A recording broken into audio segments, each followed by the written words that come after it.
有一件更奇怪的事情，他把他的电话号码写在了那个办公室的那个黑板上，这什么意思啊？这不就是等着你们给他打电话吗？谁敢给他打电话呀？拜托，就算有人真的想给他打电话，打电话干嘛呀？白天在学校里面训的还不够吗？晚上下课了还要打电话给他，让他在家里面再训我们一顿。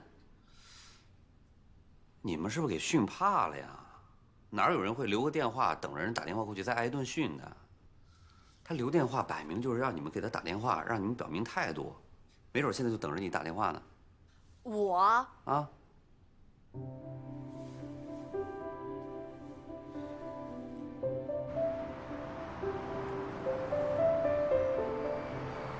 哎呀，别磨蹭了，赶紧打吧。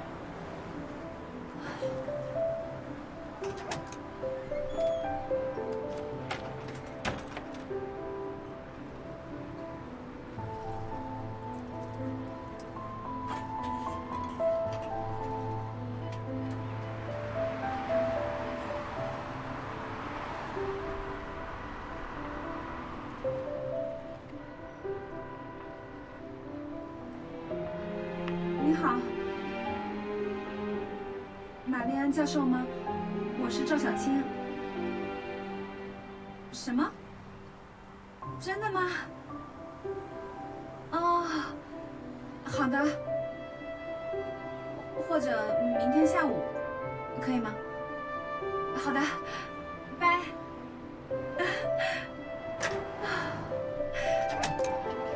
怎么样？玛丽安老师说让我有空的时候，最好明天下午去他办公室跟他聊一聊。那不没事了吗？早就应该打这电话。其实马良老师在这件事上做了一点错都没有。一篇文章2个作者，还有争个第1、第2，本身就是笔糊涂账，是不是？所以我就说他留电话肯定是想让你们跟他沟通。哎呀，我之前就没想到嘛，不过现在心里舒服多了。是啊，这不踏实吗？谢谢肖战哥。嗨，回去吧，走。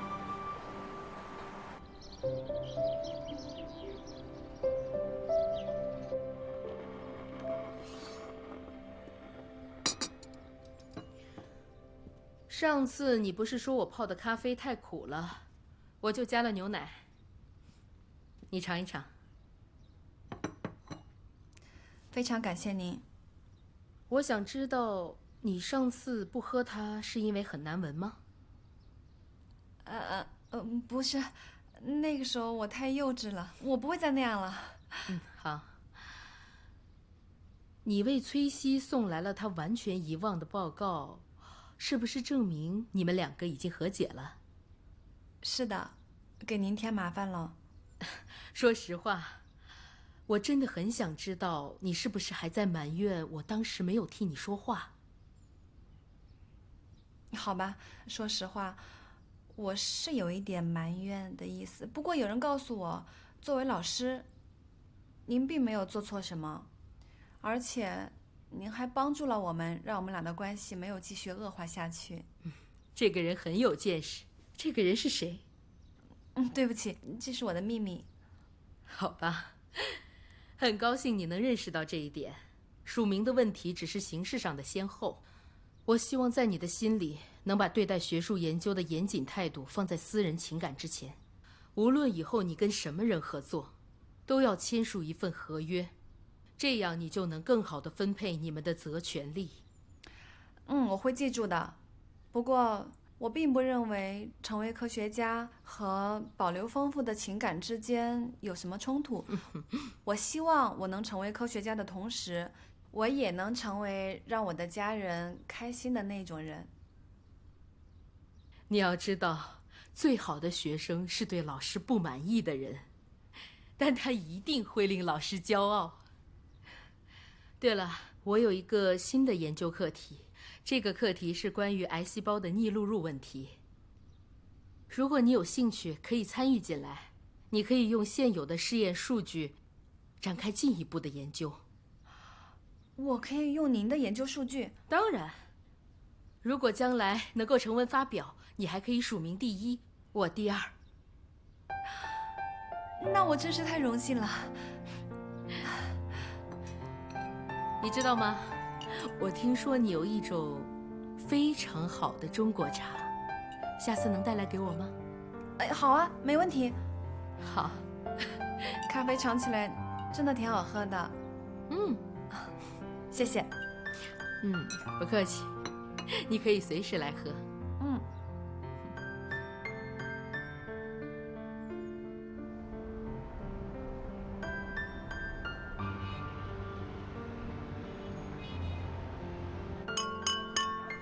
那个 ladies and gentlemen 啊，这个咱们的肖战哥是咱们这几个里边第一个进入美国大公司的啊，这个说明被美国社会所接纳了。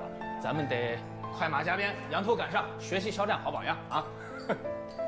肖战哥，这一个公司最少也得好几千美金吧？这要是搁在国内，那一个月就是一个万元户的节奏啊！哎，十一兄啊，你也别飘着了，赶紧好好找一份工作吧。我也想找个好工作，多赚点钱，这样回家有面子啊，对吧？这钱这东西啊，用我们青岛话来说，就是个犟玩意儿。你光是求着他吧，捧着他没用，你得付出实际行动，你得薅着他脖子玩命干呀，拿出吃奶的劲儿把他给降服了，以后他就听你的，说什么都跟着你走。行啊，咱今天为了肖战苦尽甘来、出人头地喝一个，也为了在座的各位将来都有出人头地、苦尽甘来的那一天，干杯！为了梦想，一起努力，干杯！干杯！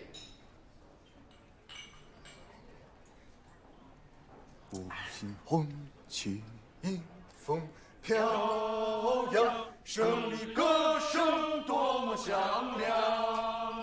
歌唱我们亲爱的祖国，从今走向繁荣富强。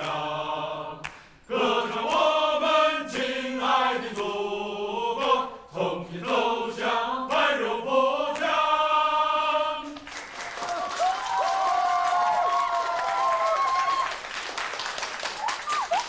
红旗迎风飘扬，胜利歌声多么响亮。歌唱我们亲爱的祖国，从今走向繁荣富强。歌唱我们亲爱的祖国，从今走向繁荣富强。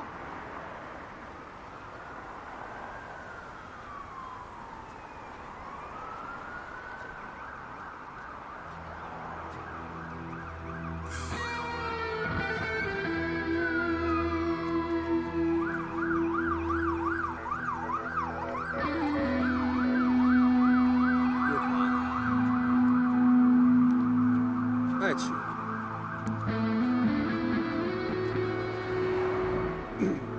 别怕，爱情，别怕。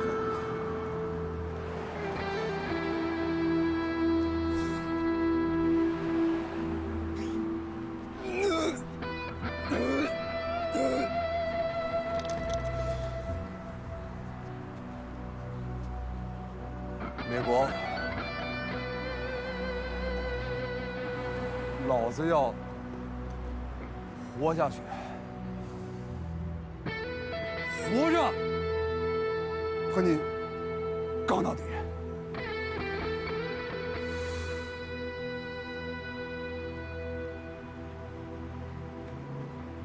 歌唱我们亲爱的祖国，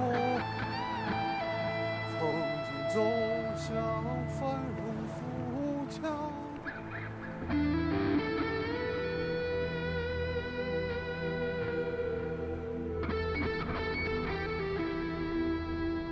艾薇的建议你考虑的怎么样了呀？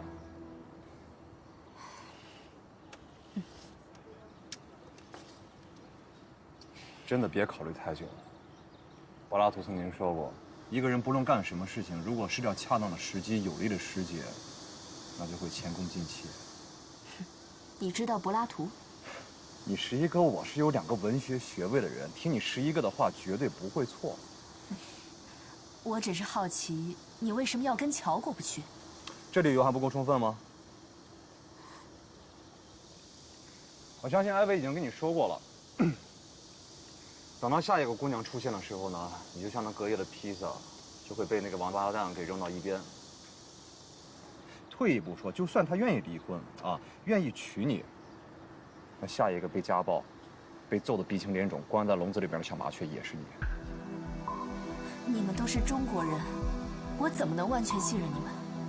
这是男人和女人之间的战争，你和艾薇，你们两个属于一个阵营的，那个王八蛋他自己一个阵营。最重要的是，你和艾薇，你们两个人是利益共同体。我说得很清楚了吧？如果按照你说的，我会不受任何影响吗？这一点你能向我保证吗？我可以保证你不受到任何影响，只要你把照片提供给我就可以了。即便是出了什么意外的话，那站在幕前那个人也是艾薇，你只需要躲在幕后，表演的事情交给他。想想，你们两个人都是这么优秀的演员，两个优秀的演员合作演一出戏，太简单了。如果事情顺利解决，就要这个王八蛋现在已经没有办法否认家暴的事实了。如果再加上一个婚内出轨，玛莎，我保证你可以得到一大笔钱。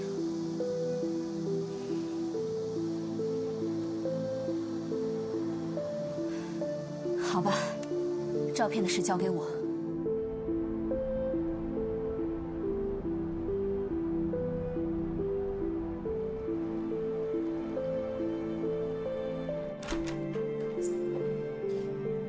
艾薇，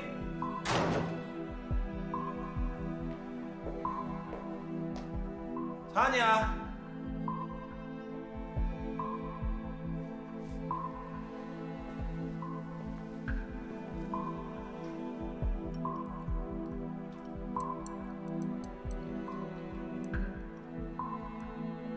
艾薇，我到处找你，你为什么不回答我？塔尼亚呢？我让他早点回去休息了。今天的晚餐我来做。又给我煎牛排了。只要你乖乖的，我还是会像以前那样对你的。没有牛排，只有面条。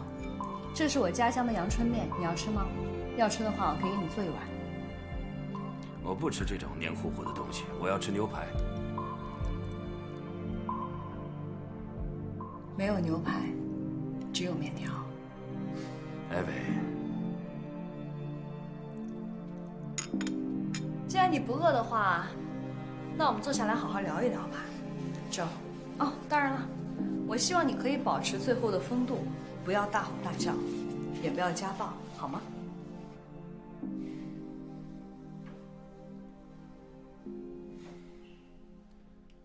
亲爱的，你今天很不一样，难道是因为吃了中国的食物就神气变身了吗Joe，我是认识你之后才开始改变的。这不是很浪漫吗？在我们西方世界，女人就是男人身上的一根肋骨，你是我的。如果有一天这个肋骨要离开你呢？我不会让它发生的。那你可能会有一点麻烦。宝贝儿，你是送了我个礼物。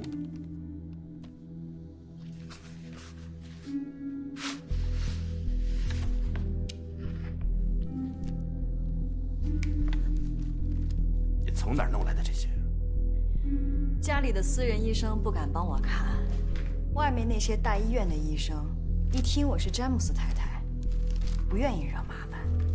但是有一位华裔医生帮我验了伤，开了这个验伤报告。他很同情我。你要知道，无论是在中国还是在美国，家暴永远都是最恶劣的行为。你为什么不说英语？我说的是这些。怎么了？这些照片不好吗？我觉得拍得很好。你看，是不是比咱们剧场的摄影师强多了？那你说我是不是应该给他们加点工资啊？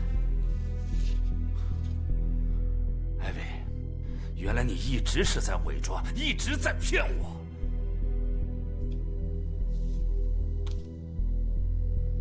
你错了，我不是伪装，而是隐藏。你说你最喜欢猫，但我发现你一点都不了解猫。够了！原来你一直在跟踪我，一直在偷拍我，你这是在侵犯我的权利，你知道吗？你的权利，那我的呢？我的权利，我的尊严呢？从很早之前开始，就被你狠狠地踩在脚底下践踏。我早就跟你说过，这里的规矩不一样。家暴就是你的规则。你这是在故意挑衅我是吗？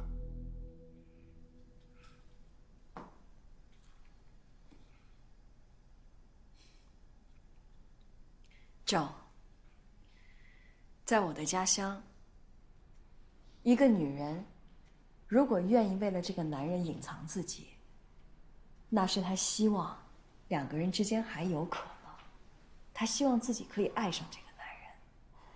但是你完全泯灭了我的希望。嫁给你以后，才是我真正噩梦的开始。又开始了。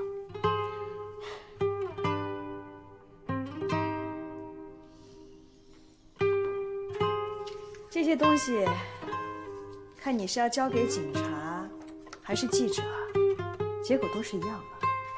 每一样都可以上头条，每一样都违反了我们的婚前协议。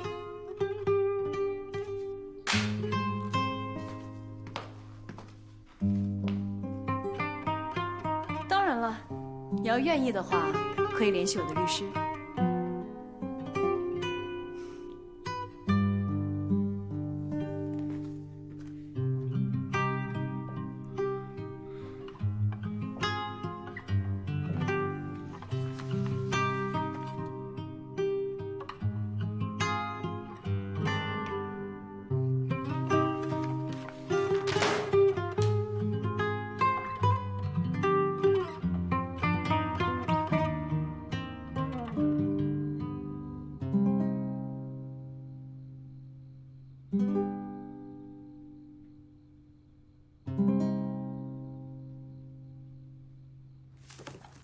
肖战哥，你真了不起，来美国这么长时间了，艰苦朴素，一点都没变。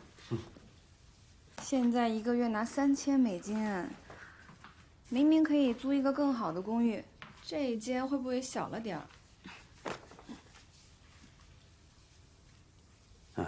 挺好的，我挺知足的。现在房子多难找啊，是不是？钱啊，什么时候禁用？你就搁那儿不动，最听话。你只要一动，再多钱也不够花。不够花吗？3000美金哎，这房子租金才一个月600，还有2000多，够了吧？你想想，通常吃饭能花多少钱，对不对？哦，其他大学生肯定可羡慕你了，这刚毕业找了个工作，3000美金一个月，而且啊，专业还对口。哎，肖战哥，你这些衣服哪些是要洗的呀？别让我混在一起了，一会儿我把它找出来跟你手洗了，好不好？这个西装是不是烫一下到公司去上班才会更好呀？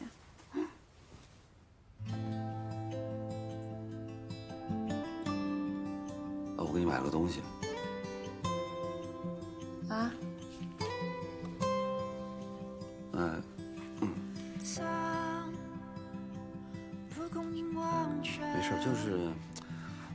没事，哎，好看好看，哎，那墨西哥小子没蒙我，我跟他大概描述了一下你，他说你戴着准好看，哎，真是好看，很好看。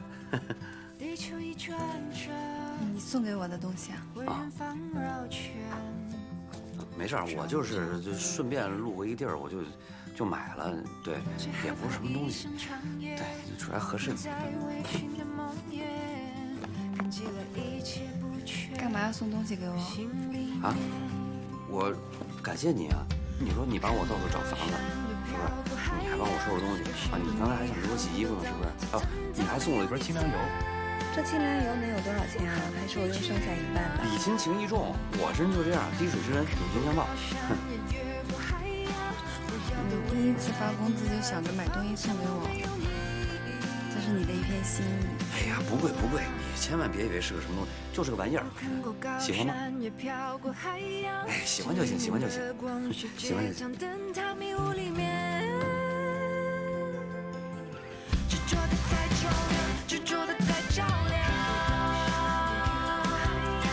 所有的未来在哪个方向，有你在的地方才算家。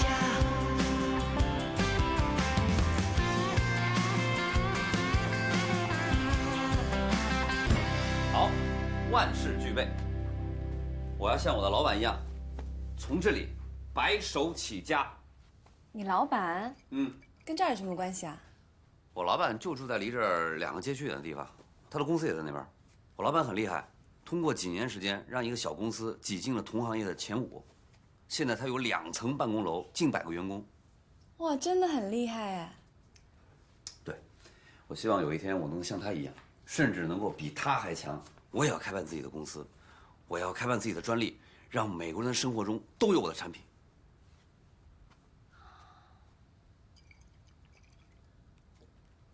干嘛？我像吹牛的吗？不是，我觉得你在宣誓。对呀，这就是我的誓言。你想，我们远离亲人，漂洋过海来到这么个陌生的地方，它本身就是一场为了梦想放弃一切的仪式。啊？放弃一切？为什么？当你有一个足够强大的目标，身边所有一切都可以成为它的附属，不对吗？听起来好像没有什么问题，但我觉得好像又不是这样啊。你就这么想，你来到美国以后，你会变成什么？我会是一只大鹏，我就是来到美国，我让自己大展宏图。对，大展宏图。那你要这么说呢，我就是一只风筝，飞到了离家很远很远很远的地方来，然后风筝呢另一头的线头呢就在江苏那个小村庄里面，在我爸的手里，所以不管我到这边发生什么事情，我都觉得非常的安全，永远不会觉得害怕。风筝啊也可以飞，但是不自由啊，它飞得再高，那一头总有人拽着。不是哦，风筝之所以能够飞得又高又远呢，就是因为另外一头有人不断的给它放线，不断的拽着它呀，所以才不会迷失方向。所以呢，我能来到美国学习啊，我永远都不会忘记，是我爸和全村的人对我的帮助。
嘿，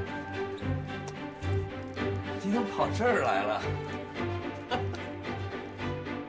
胡萝卜、番茄、生姜、土豆、洋葱、雪菜、牛肉炖土豆，牛肉炖胡萝卜。哎，越狱了啊！嘿，喂，他怎么出来了？趁你不备的时候越狱的呗。干嘛呢？跟这些菜二个聊天啊？不是，我是在统筹安排，合理的利用我的时间。你看啊，这样呢，不至于我最后一道菜出来以后，第一道就凉了呀。哎，建国他们一会儿就到了啊，您这第一道菜还没下锅呢吧？哎呀，我刚忘了那个龙虾了，那再算一遍。土豆、牛肉，要不就从那个耗时最长的牛肉做起啊？行，你把这个都收起来吧啊！我来，去。不，我说了，我来帮你哎，啊。你也别帮我了，越帮越忙啊！你一会儿就帮忙多吃点就行了。去吧，勺子给我啊。那我帮你把这个带上。给我吧，我帮你带吧。哎，土豆炖牛肉，西红柿。你不是也在跟他们聊天吗？不是，我这疗法跟你疗法不一样啊。你真的不用这个书吗？哎，不用，我都能写这个。你快出去吧，去。那我去研究一下啊。研究吧。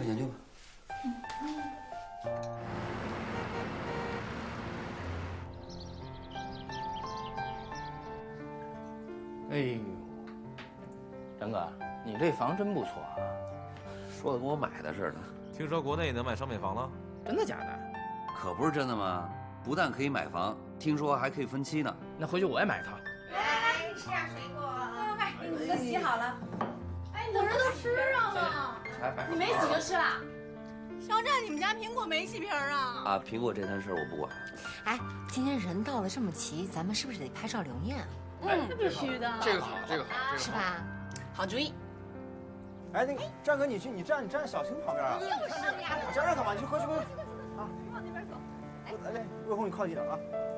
好了，好，1、2、3。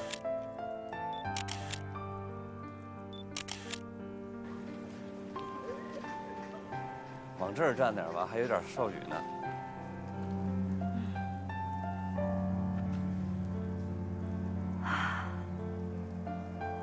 这儿可真美啊！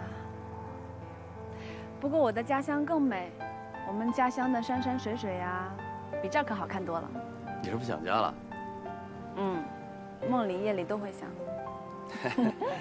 女孩就是容易多愁善感。你不想家吗？你难道不想你爸你妈呀？也会想，想的时候就写信，打电话。写信呀，打电话，那都是画饼充饥，望梅止渴，你怎么可能平复想家的心情嘛？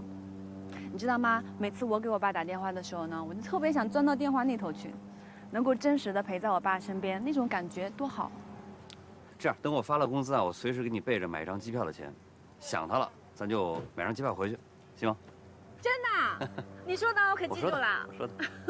但是你还是要尽早的适应这边的生活，因为早晚是要在这儿安家落户的，你得学会独立，对吧？我没有想过要在这儿安家落户的。你大老远跑这儿来就是学点东西回去吗？为什么不回去呢？为什么一定要回去呢？因为我是中国人呐，我的家在中国啊，当然要回去了。我知道我也是中国人啊，可是家和事业是自己建立的，对吗？没有规定说这个家必须在哪儿。可是我的初衷，我那个时候想过来美国呢，就是希望自己能够学到更多的知识啊，让自己变得丰富起来，有能力回去以后建设我的祖国，建设我的家乡，让我们全村的人都能够过上健健康康的好日子。可是这个好像并不冲突啊。你来美国是为了学习，你也知道，美国的科研水平还有科技技术目前都是比较发达的，它只会为你的梦想添砖加瓦。那么，为什么最后一定要回去呢？哎呀，你说的这些我都知道，但是我认为，我的梦在海那边，在中国，当然要回去了。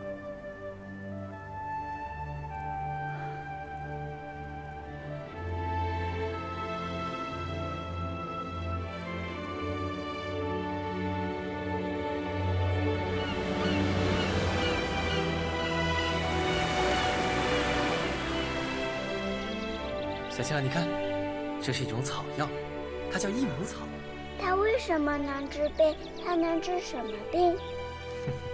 想知道为什么，就得靠你以后慢慢学了。爸爸，等我学会了，我来告诉你为什么。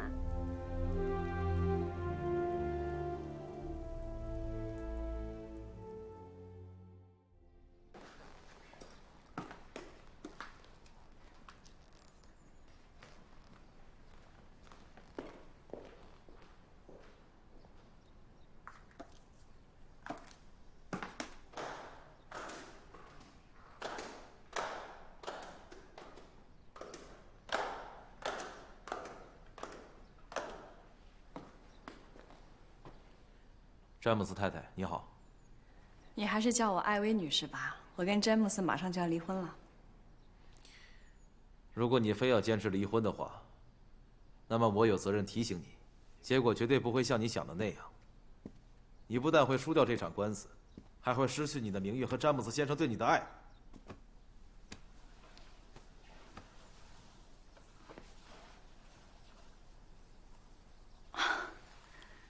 是吗？有这么严重吗？陈律师，你要不要还是先坐下吧？我有预感，你今天会在这待很久。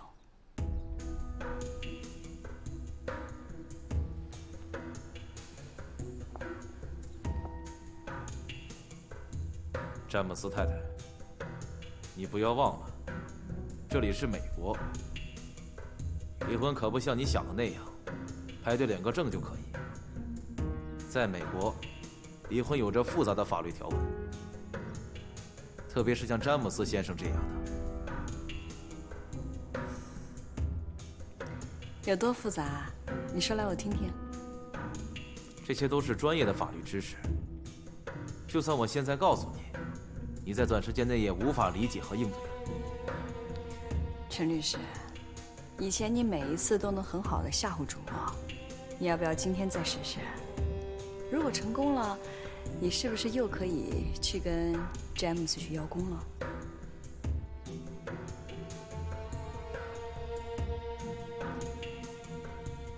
詹姆斯先生是来自阿拉巴马州的美国公民，他的离婚诉讼可以转移至阿拉巴马州，而阿拉巴马州对于婚姻诉讼一直以来采取的都是判例法。根据最近3年的情况，他们基本上不会支持非美国原生公民的离婚诉讼。这也就意味着你会输得很惨，1分钱都拿不到。判例法？对。如果你不明白的话，我可以给你解释得清楚一点。啊，不必了。陈律师，我想我们要不要直接来谈一谈美国在1983年通过的统一婚前协议法案？我记得有27个州都在用的。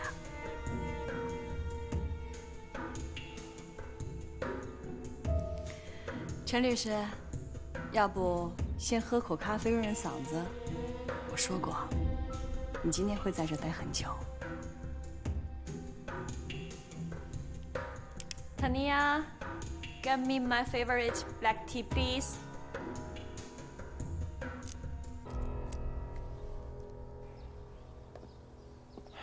詹姆斯居然惹上了这么可怕的女人，还娶进了门。陈律师，告诉舅，让他别忘了去见我的律师。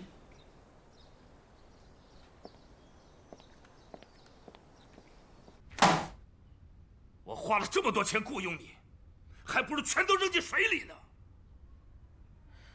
詹姆斯先生，艾薇已经跟以前完全不一样了。我列举出所有的法律条款，他都能够反驳，甚至可以说是引经据典、滚瓜烂熟。事实很明显，他为了跟你离婚，已经准备了很长时间了。难道您从来没有察觉吗？没错，是我太小瞧她了，还以为中国女人是温柔软弱的，可以做一个听话懂事的妻子。詹姆斯先生，恕我直言，你想错了。像艾薇这样能从中国考入格林大学的学生，就算在万里挑一的激烈竞争中，也是能够脱颖而出的佼佼者。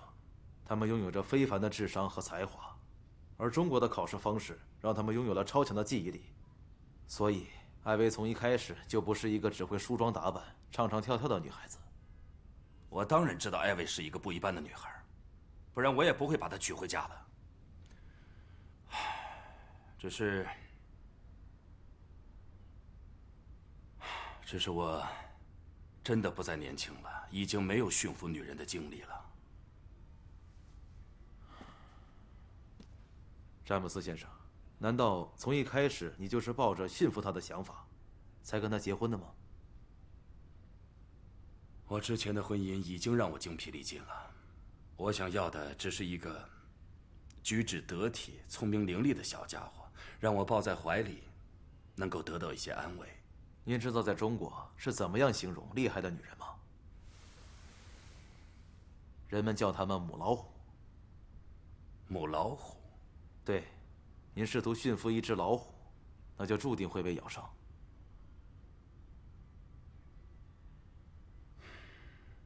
母老虎。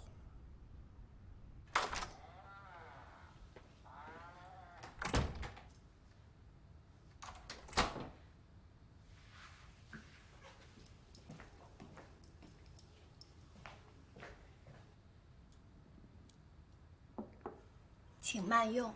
嚯，炸酱面，哎，有样有样，就是你给我都拌上了。嚯，你这面条够着实的，都拌不动。当然啦，我炸过来呀。你炸完酱还炸面了？还要炸酱吗？酱没炸呀？我没有炸酱啊，到底要炸谁啊？炸面呢？不是，炸酱啊！不是你炸酱面就是炸酱啊！你炸面条干嘛？我不知道要炸酱，但我炸了面，反正吃起来应该是一样的吧？你试试嘛。啊，没事，我先尝尝吧。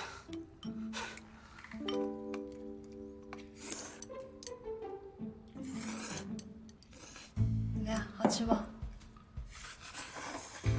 这可是我第一次做饭哦，是不是很好吃？我看过了，跟那个图上的一模一样的。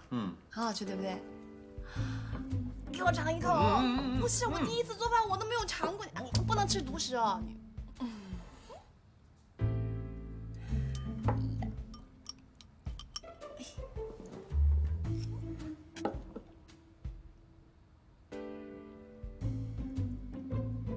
挺好。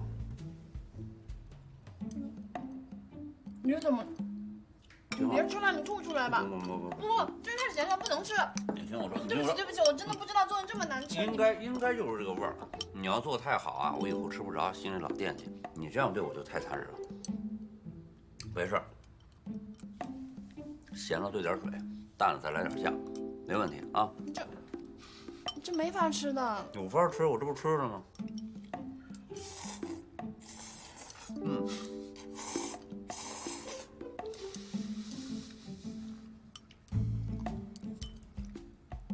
啊，从来没吃过这样的炸酱面。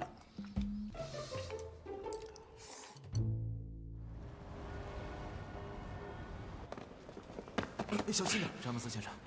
你是干什么吃的？你让我在那个女人身上损失了好多钱，你知道吗？詹姆斯先生，我已经尽力了。他可是请了全纽约最贵的律师。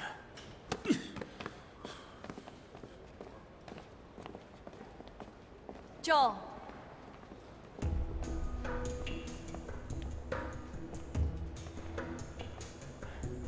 你肯跟我说话了？不是让你的律师代表你全权发言的吗？我只是让法律的归法律，情感的归情感，这是你教我的。我没有教你，而是你教了我。我应该是支付了美国历史上最昂贵的学费，才学会了要永远躲开看似柔弱的中国女人。Joe，你并不是这段婚姻最大的受害者。我分走你一部分财产，你也摧毁了我到目前为止全部的人生。你为娶我而感到懊恼，我更为嫁你而后悔。艾薇，我是真的想和你好好过下去的。我知道，但是你想要的，只是一个可以随时摆放在家里面的花瓶，一个随时可以装瞎的妻子。你觉得我们这样的婚姻有维持下去的必要吗？那你呢？你跟我结婚不也是为了钱，为了我的身份吗？所以我也付出了代价。我失去的，永远都回不来了。你是想把自己说的悲惨一点，好让我心里舒服一些，是吗？你在害怕我不甘心，以后再找你麻烦？我相信以你的脑子，不会干出蠢事的。我今天来，只是想告诉你，没有必要那么生气。既然我们不是带着爱意去结婚，又何必带着恨意去离婚呢？没有爱，却花时间去恨，多可笑！